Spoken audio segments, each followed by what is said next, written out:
Coco Gauff just made history, and this time the record isn't a rumor pulled from an anonymous source. It's sitting right there in the record books. At Wimbledon 2026, Gauff beat fellow American Jessica Pegula in the quarterfinal, winning in 3 sets, 4-6, 6-3, 6-3, and that single win pushed her into a club nobody her age has touched in almost 2 decades.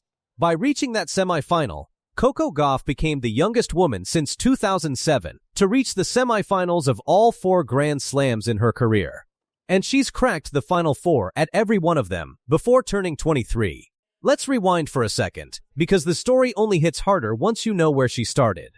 Coco Gauff was born March 13, 2004, and grew up training out of Delray Beach, Florida. She turned pro at just 14 years old, and by 15 she was already stunning the tennis world at Wimbledon.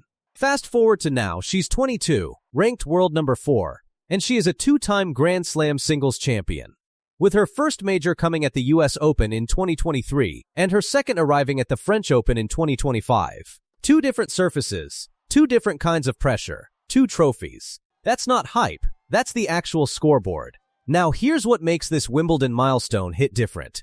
Gauff has historically struggled at Wimbledon compared to her other majors. She's had first-round exits there in 2 of her last 3 attempts before this year.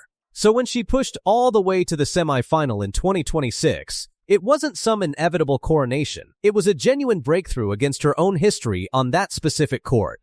She had to fight through a rough opening set against Pegula, 4 double faults and 17 unforced errors in that first set alone, and Pegula actually had a 5-3 head-to-head edge over her going in. Gauff clawed it back, tightened up in the second set with just 2 double faults and 8 unforced errors, and closed it out. That's not luck, that's a correction happening live, mid-match, under center court pressure.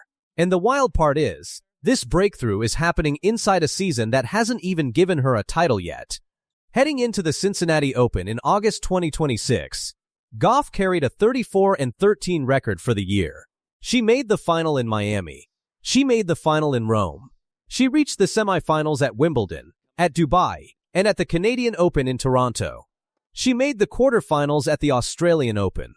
That is a genuinely elite, consistent season by any measure, and yet through all of that, she hadn't lifted a single trophy in 2026. Her last title win came all the way back in Wuhan in October of 2025. So picture the tension here. A player making history at majors, stacking finals and semifinals across the entire calendar, and still walking around with a title drought hanging over her season. Part of that drought traces back to one very specific, very fixable problem: her serve. In 2026, Coco Gauff currently leads the entire WTA Tour in double faults, with 257 of them, which is 56 more than the next closest player. That's not a small gap, that's the widest margin on tour. And she's topped that same unwanted list in 2024, and in 2025 too. So this isn't a one-season blip. It's a pattern her team is actively trying to break. But here's the twist. Her first serve percentage sits at 63.7%, which is actually ahead of Iga Swiatek's 63.4% and not far behind Aryna Sabalenka's 65.2%. So the accuracy is there, the discipline in the toss and the second serve is the piece still under construction. Alex Eala turned 21 years old this year, and she already beat Grand Slam champions, won a WTA title, and became the most searched Filipino athlete on the planet. But somewhere between her rise and her fame, thousands of people started calling her overrated, annoying, or worse.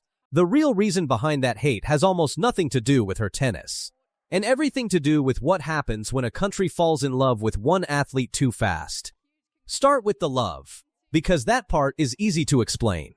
In 2026, Alex Eala beat Jessica Pegula in the final of the Washington Open, and became the first player from the Philippines to win a WTA Tour singles title. She lost the first set 4-6, won the second 6-4, then closed it out 6-0. Tournament staff later said at least 80% of all ticket inquiries in the weeks before the event were people asking one question: when does Alex play? That is not normal demand for a 21-year-old ranked outside the top 20 at the time. That is a nation moving its schedule around one player. A few weeks later, she landed in Toronto for the National Bank Open. Tickets for her matches sold out in under 30 minutes. The stadium seats over 10,000 people, and it was full. Her original court only held 2,800 seats, so organizers moved her match to center court because demand for her alone had crossed 5,000 ticket requests. The tournament even added Filipino chicken adobo to the menu for the first time in its history. Tournament director Carl Hale called her an absolute blessing to the sport. American player Andy Roddick called the phenomenon Alamania on his own podcast. Nike signed her at age 14, long before she had a WTA ranking worth talking about. By 2026, she was reportedly the highest-earning Filipino athlete of all time, with prize money alone reaching 54 million pesos. And endorsement value projected by Forbes to climb toward $3 million. She has sponsors like Babolat, Globe, Bank of the Philippine Islands, and Milo Philippines. She beat multiple Grand Slam champions in one season, including Naomi Osaka and Elena Rybakina. This is a player who did everything right. So why does she still get hate? Here is where the story stops being simple. Some of the criticism is not really about Alex at all. It is about hearing her name everywhere. A fan can genuinely like a player and still get tired of seeing that player in every headline, every comparison, every unrelated tennis post. That is not hatred. That is fatigue. Her fame grew so fast that her name started showing up in conversations that had nothing to do with her. And repetition changes how people react, even to something good. Then there is the crowd problem. Tennis has strict unwritten rules about silence during points. A massive new fan base showed up almost overnight, excited and loud, and clashed with those old traditions. Some fans cheered at the wrong moments. A small number got disruptive. That created real tension at tournaments, but it says almost nothing about Alex herself. She cannot control every person holding a Philippine flag in the stands, yet online, the player and the crowd get blended into one target.